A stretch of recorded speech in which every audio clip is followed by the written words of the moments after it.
Nakitang isang batang babae na patay sa kanyang sariling apartment sa isang building na may 24 na oras na seguridad.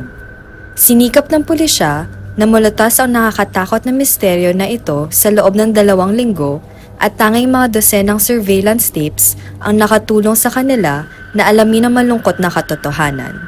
Si Sasha Samsudian ay pinanganak noong ika-4 ng Hulyo, 1988 sa New York City. Matapos ang high school, lumipat siya sa Florida kung saan siya ay nagtapos sa isang lokal na universidad. Pagkatapos makuha ang kanyang degree, nagtrabaho siya bilang isang social media manager para sa isang ahensyang pang-real estate sa Orlando. Mabilis siyang umasenso sa kanyang trabaho. Nakatanggap siya ng malalaking bonus at parangal para sa kanyang magandang trabaho. Sinasabi ng mga kaibigan ni Sasha na siya ay isang magiliw, mabait at masayahing babae na may malaking puso. Siya ay kasapi ng ilang mga charitable foundation at aktibo sa kanilang mga gawain. Noong ika-16 na Oktubre 2015, ito ay ang huling araw ng soccer season sa Orlando. Kasama ang kanyang mga kaibigan, pumunta si Sasha sa stadium upang suportahan ang kanilang paboritong soccer team. Natapos ang laro at ang kanilang grupo ay pumunta sa popular na nightclub na tinatawag na Attic. Pagkatapos ng ilang oras sa lugar, umalis si Sasha sa club mga bandang 1:30 ng madaling araw. Sa kalaunan, lumitaw na hindi niya sinabi sa kanyang mga kaibigan kung saan siya pupunta. Maaaring nagpunta siya sa kanilang bahay o sa ibang bar. Bago siya umalis, nagkasunduan sila ni Anthony na mag-almusal kinabukasan. Si Anthony ay isa sa mga kaibigan ni Sasha na nandoon din sa club noong gabing iyon. Kinabukasan, dumating si Anthony sa cafe sa takdang oras, ngunit hindi dumating si Sasha. Hindi rin siya sumasagot sa kanyang telepono o mga mensahe sa social media. Ito ay hindi karaniwang ugali para kay Sasha. Siya ay palaging nakokontak at hindi yung tipong hindi mag-reply kay Anthony lalo na kapag may napagkasundo ang pagkikita. Sa simula, inakala ni Anthony na nagpapabaya lamang si Sasha matapos ang party kagabi, ngunit ilang oras ang lumipas at wala pa ring sagot. Pagkatapos nito, nagsimulang mag-alala si Anthony kay Sasha. Kasama ang 2 malalapit na kaibigan ni Sasha, pumunta sila sa kanyang apartment sa secure na Uptown Place apartment complex kung saan siya nagrerenta ng isang apartment sa nakaraang 6 na buwan. Nang dumating sila sa kanyang apartment, nakita nila ang kotse ni Sasha sa parking lot. Sa loob ng kotse, napansin ng mga kaibigan ang isang kahon ng mga laruan ng bata. Sa araw na iyon, dapat sana ay pupunta si Sasha sa isang baby shower sa bahay ng kanyang kakilala, pero ang regalo ay nasa kotse pa. Nang sila ay makarating sa pinto ng apartment, nagsimulang kumatok at sumigaw para kay Sasha, ngunit wala silang narinig kundi katahimikan.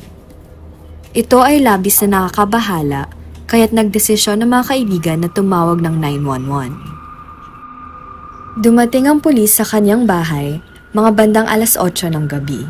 Hiniling ng mga pulis sa mga gwardya na buksan ang pinto ng apartment gamit ang spare key at pumasok. Sa unang tingin, wala itong mga palatandaan ng pag-aaway sa apartment, ngunit sa sandaling pumasok ang mga opisyal sa silid, may naghihintay na nakakatakot. Ang braso at buhok ni Sasha ay nakalabas mula sa ilalim ng kumot ng kama. Malinaw kaagad sa mga pulisya na ito ay kagagawa ng isang mamamatay tao. May mga malinaw na palatandaan ng panggagapos sa kanyang leeg. Bukod dito, may punit na t-shirt malapit kung saan siya nakahiga. Ito ay parehas sa t-shirt na suot niya noong pumunta sila sa stadium. Maaaring ito ay nangyari agad pagkatapos bumalik si Sasha sa kanyang apartment. Ang kanyang suot na pendant ay hinablot din mula sa kanyang leeg. Para sa mga kamag-anak at kaibigan ni Sasha, ang pangyayaring ito ay isang malaking pagkabigla. Siya ay isang mabait at masayahing tao at hindi nila maintindihan kung bakit mayroong gumawa sa kanya ng masamang bagay. Sa pagkipag-usap sa pulisya, hindi maipangalan ng kanyang pamilya at mga kaibigan ang isang tao na maaaring may problema kay Sasha. Nagsimula ang mga investigador sa kanilang paghahanap ng ebidensya at ang unang bagay na kanilang napansin ay ang matindi at kakaibang amoy ng pabango sa apartment. Ang cabinet na may mga kemikal sa bahay ay bukas. Ito ay nagpapahiwatig na ang gumawa nito ay nagtangkang magtanggal ng mga bakas ng kanyang krimen, ngunit ito ay hindi nagtagumpay. Natagpuan din ng mga detective ang isang walang laman na balot ng contraceptive sa pasilyo at isang bakas ng sapatos malapit sa kama ni Sasha. Pagpasok sa banyo, natagpuan nila na nakataas ang inidoro kahit na si Sasha ay mag-isa lang sa apartment. Natagpuan ng mga eksperto ang isang fingerprint dito na hindi mula kay Sasha. Wala nang ibang ebidensya na natagpuan sa apartment. Dagdag pa, wala silang nahanap na susi, smartphone o pitaka na naugma kay Sasha. Hindi nagtagal, dumating ang ulat ng mga eksperto sa medisina. Kinumpirma nila na si Sasha ay namatay sa pamamagitan ng panggagapos sa leeg. Isa sa mga doktor ay nagsabi na hindi pa niya nararanasan ang ganoong kalubhang pinsala sa leeg kagaya sa kaso nito. Ito ay tila nagpapahiwatig na ang nag-atake ay may magandang pisikal na preparasyon.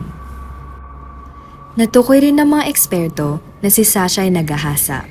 Nakahanap rin sila ng DNA sample mula sa isang hindi kilalang lalaki sa katawan ni Sasha.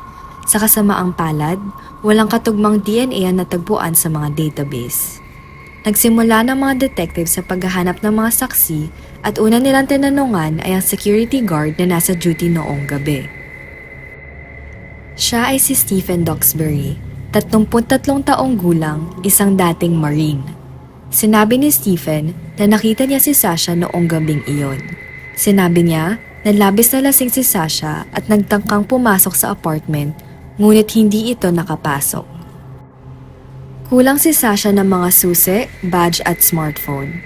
Ayon sa mga patakaran ng apartment, hindi pwede buksan ng security guard ang kanyang pinto nang walang pass o ID. Dahil dito, tinanggihan ni Stephen na papasukin siya. Ilang oras pagkatapos, nagpatuloy siya sa pagpatrol at nakita na si Sasha ay nakapasok pa rin sa compound. Inisip ni Stephen, baka may kasamang ibang residente si Sasha na nagbukas ng pinto gamit ang kanyang pass. Ngunit mali ang kanyang hinala. Upang makapasok sa apartment, kailangan ni Sasha ng susi pero nakita ni Stephen na wala siya neto. Dagdag pa, lahat ng pinto sa apartment ay nabubukas lamang gamit ang isang code lock. Pero hindi matandaan ni Sasha ang tamang code. Lumapit si Sasha kay Stephen at humingi ng tulong na samahan siya maghanap ng susi sa kanyang kotse. Sumama si Stephen sa kanya, ngunit wala siya natagpo ang susi sa kotse. Bigla na lamang sinabi ni Sasha na natandaan na niya ang code sa pinto at sila'y bumalik sa kanyang apartment. Ngunit doon, hindi pa rin siya nakapasok gamit ang tamang password. Pagkatapos nito, sinabi ni Stephen na kailangan na niyang bumalik sa kanyang poste. Pangako niyang tutulungan niya ito na malutas ang problema. Sa oras ng kanyang susunod na patrol, hindi pa rin maalala ni Sasha ang tamang code. Gayunpaman, sa susunod na pag-ikot niya sa pagpatrol, hindi na niya natagpuan si Sasha. Hindi natagpuan si Sasha hanggang sa umaga na kasamang isang lalaki na hindi niya nakita sa compound dati. Hindi ma-describe ni Stephen ang itsura nito ng detalyado kahit ang pulisya ay nag-umpisa ng hanapin ang lalaking ito. Umaasa lamang sila na baka nahuli ang lalaki sa isa sa mga 15 security camera na nakaset up sa bawat palapag ng apartment at malapit sa labas. Bukod dito, hiniling ng mga detective ang footage mula sa mga kamera na nasa ruta ni Sasha mula sa club papunta sa kanyang apartment, isang mahabang lugar na may 10 kalye. Sa ganitong kalaking lugar, may halos 100% pagkakataon na nahuli si Sasha sa mga kamera.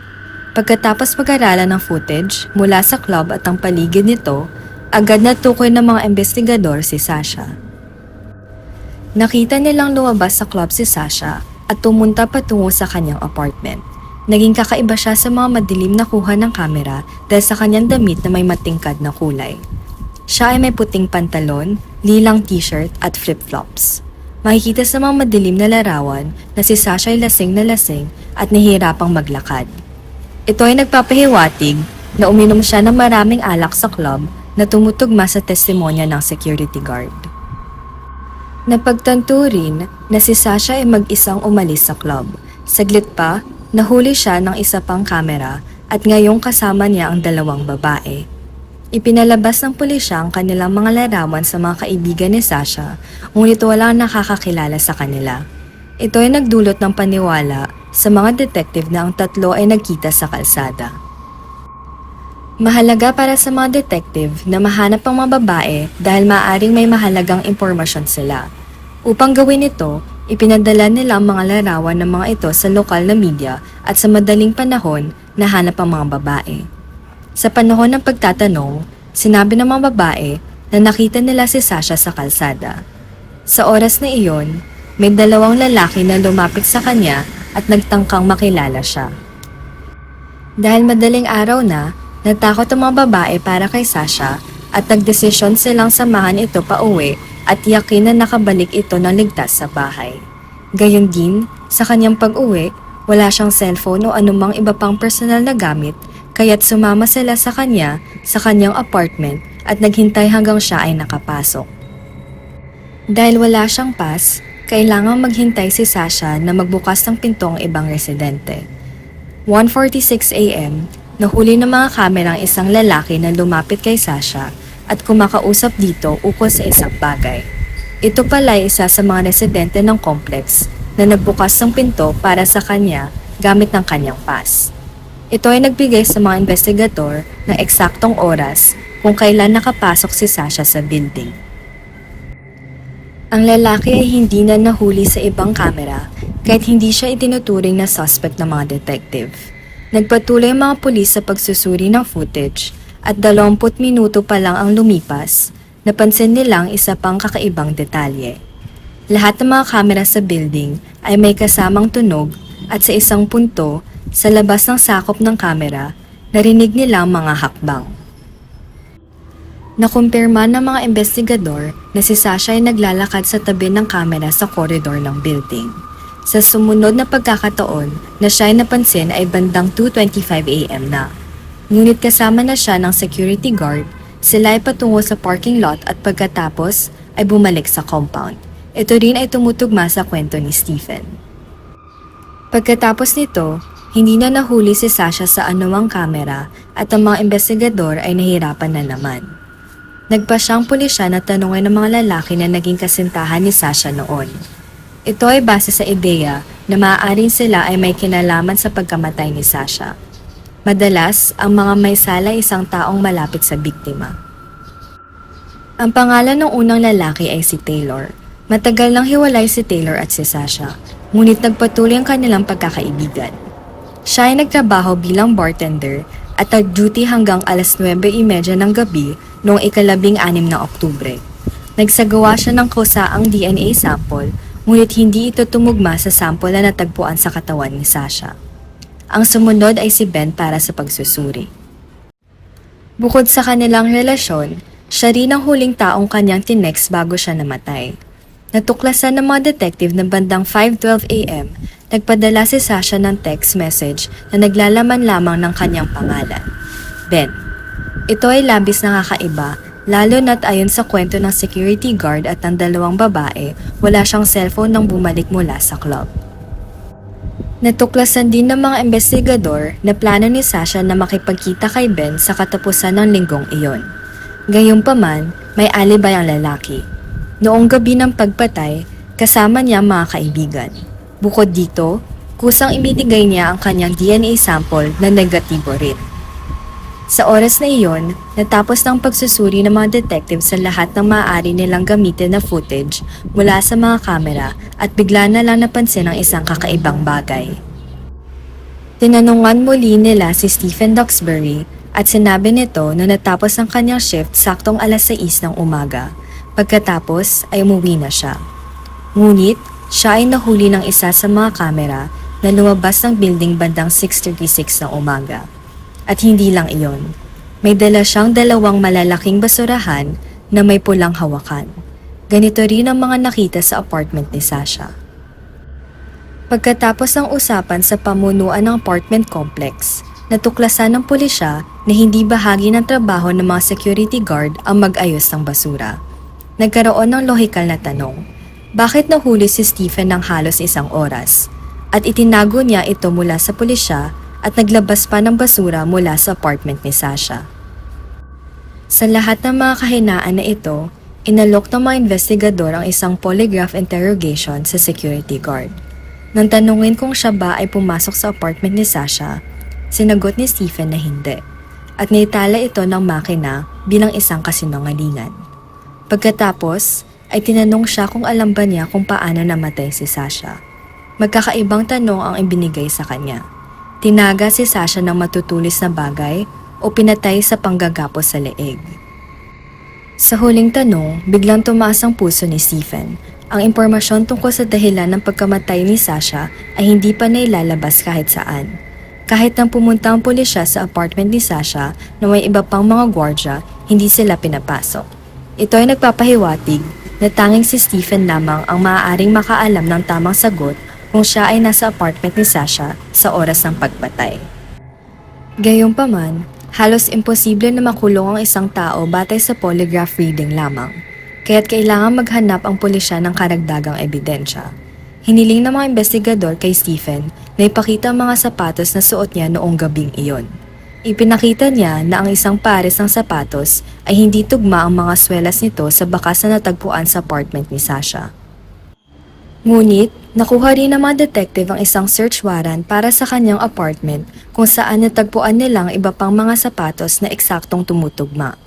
Sa pagkuha ng kanyang DNA sample, agad na natagpuan ng mga eksperto na tugma ang DNA sample na nakita sa katawan ni Sasha. Nalaman pa ng pulisya ang mga mas nakakabahalang detalye matapos suriin ang telepono ni Stephen.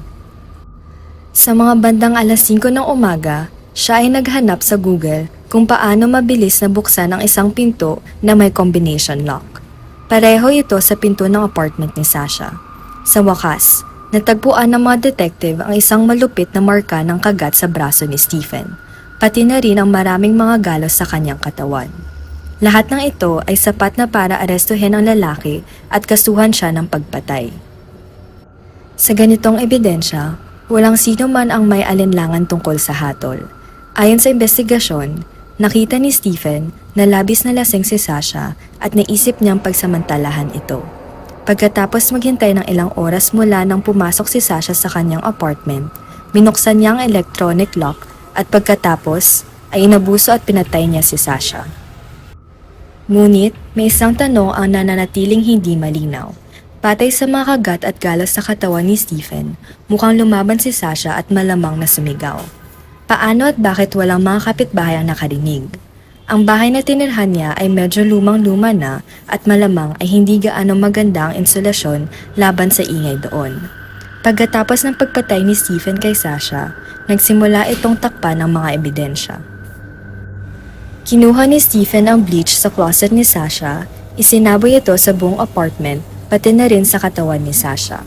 Pagkatapos ay nilagay niya ang lahat ng mga ebidensya sa mga bag na makikita sa kamera. Marahil ay hindi niya naisip ang fingerprint sa tabi ng bowl ng inidoro o baka nakalimutan niya.